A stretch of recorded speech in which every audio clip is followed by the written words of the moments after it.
When I say relationship, what do you think of?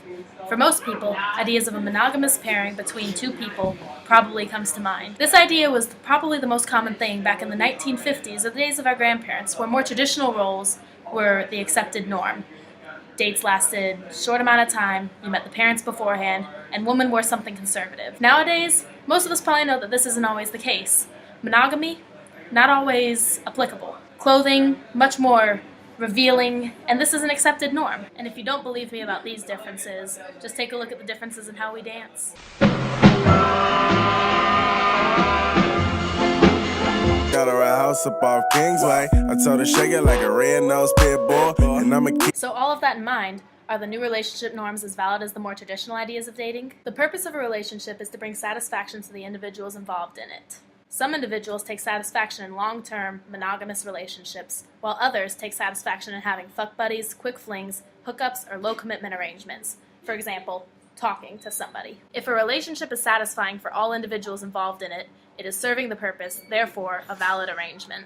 Therefore, hookups, low-commitment situations, and fuck buddies are all valid forms of relationships. So tell me you love me only for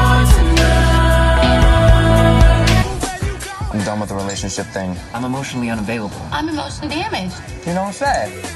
No emotions, just sex.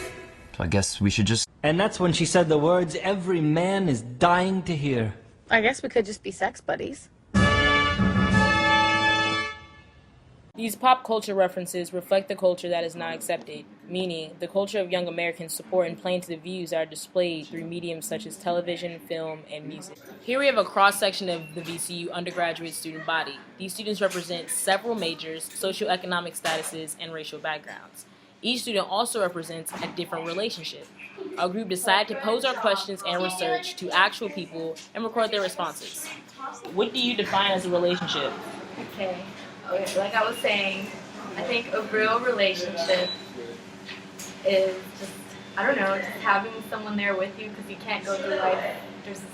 Living life by yourself is not a way to live. Trust me. Half of millennials say they view changes in family structures positively, compared to only a quarter of elderly respondents. In other words, monogamy, though a perfectly viable choice, doesn't work for everyone. Monogamy does not work for everyone. In this world, a lot of people are so close-minded. This is 2014. This is not back in the 1920s, okay? As time is progressing, people are changing, you know what I'm saying? Back in the days, you know, there was only a one-sided view for, like, relationships. What benefits are found in short-term relationships? What benefits are found in long-term relationships? What are found in monogamous and what are found in open? Honestly, I'm more for the whole idea of just kind of going with whatever goes. Before becoming sexually involved, individuals vary in their expectations about the future of their relationships. Some are seeking to build long-term relationships while others are not. Like, I feel like with this generation in particular, you see like a lot of people who just kind of like, they go through a lot of like kind of like fleeting relationship stuff, and then like they get really burnt out. And, like, if two people are happy together, regardless of the consequences, is that a valid relationship? It doesn't matter with circumstances if you're sleeping with other people. Yeah, I think that's, honestly, I feel like that's it. Like, I think people need to mind their own business. If 2 people or 3 people or 4 people are comfortable with doing something that they all want to do, then fuck it, leave them, let them be. Formation and dynamics of cohabitating relationships depend on the functions cohabitation serves for the individuals. Much of the research on cohabitation in the United States concludes that it is more of an alternative to being single than a precursor to marriage. I know, like, my parents were seeing each other, like, without, like, getting engaged or anything for, like, it was, like, a little under a decade.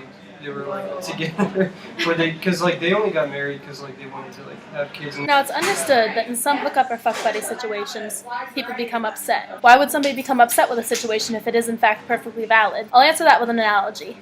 Let's say I have a piece of paper and I'd like a pencil to write on it, but when I can't find a pencil, I go into the backyard and pick up a stick instead. However, when I get inside and try and write on the paper with a stick, obviously that's not going to work. However, I can't be upset with the stick because I went into the situation knowing that a stick doesn't actually write on paper. In this analogy, the relationship is the pencil and the hookup or fuck buddy situation is the stick.